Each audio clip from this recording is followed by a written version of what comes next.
তোমাদের টাকা আসছে, এই আসছে ট্রেনে বোধহয় ভর্তি করে টাকাটা আস্তে আস্তে আস্তে বোধহয় দেরি হচ্ছে, ট্রেনে ভর্তি টাকা আসছে। টাকা তো এলোই না। বৃষ্টিকালে মানুষরা খোলা আকাশের নিচে থাকলো, আমরা তখন গ্রামে গেলাম দেখতে, গালিগালাজ করলো, কেমন করে থাকবো। আমাদের বিডিওরা বললো, আমাদের নির্বাচিত প্রতিনিধিরা বললো একটা করে ত্রিপল নিয়ে যান, আবাস যোজনার টাকা আসেনি, এই পর্যন্ত আবাস যোজনার টাকা দেয়নি। মমতা বলেছেন মে মাসে যদি ওরা টাকা না দেয়, মে মাসে ভোট শেষ হয়ে যাবে, আমি আপনাদের জুন মাসে টাকা দিয়ে দেবো আমার রাজ্য সরকার থেকে। তাহলে আর তো রাজ্য সরকার আর তো কেন্দ্রীয় সরকারের টাকা লাগবে না।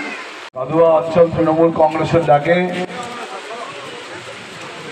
আসন্ন লোকসভা নির্বাচনকে সামনে রেখে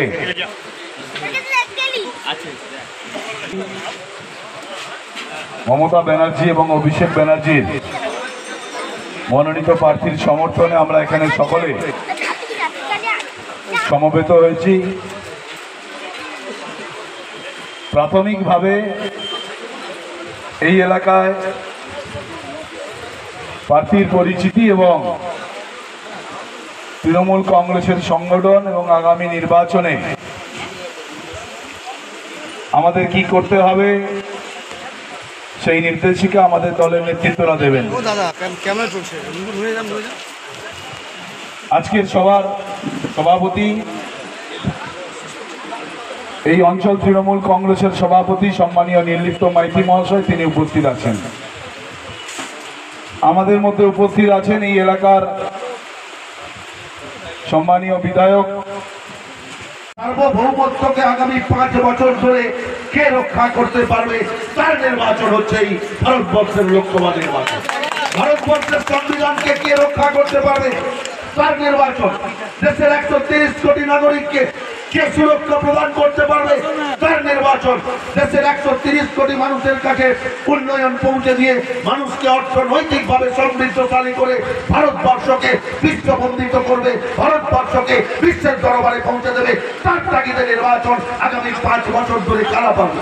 10 বছর ধরে ভারতীয় জনতা পার্টি পরিচালিত ভারতবর্ষের কেন্দ্র সরকার নরেন্দ্র মোদীজির নেতৃত্বে আপনারা নিশ্চিতভাবে একটার পর একটা তথ্য, একটার পর একটা পরিসংখ্যান বলতে গেলে সময় অনেক লাগবে, আপনারা প্রত্যেকেই জানেন।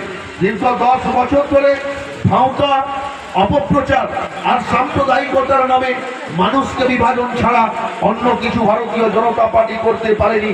কেন্দ্র সরকার যা যা প্রতিশ্রুতি দিয়েছিলেন সমস্ত প্রতিশ্রুতি ব্যর্থ হয়েছে। কেন্দ্র সরকার যা যা প্রতিশ্রুতি দিয়েছিলেন একটিও প্রতিশ্রুতি রাখতে পারেনি।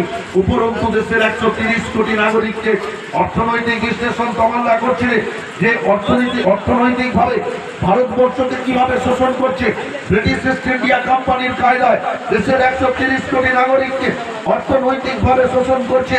এই বেনিয়ার জাত ইস্ট ইন্ডিয়া কোম্পানির মতো এই ভারতবর্ষের ভারতীয় জনতা পার্টি পরিচালিত নরেন্দ্র মোদীজির নেতৃত্বে ভারতবর্ষের কেন্দ্র সরকার পেট্রোল, ডিজেল, রান্নার গ্যাস সহ বিভিন্ন নিত্য প্রয়োজনীয় জিনিসপত্রের মূল্য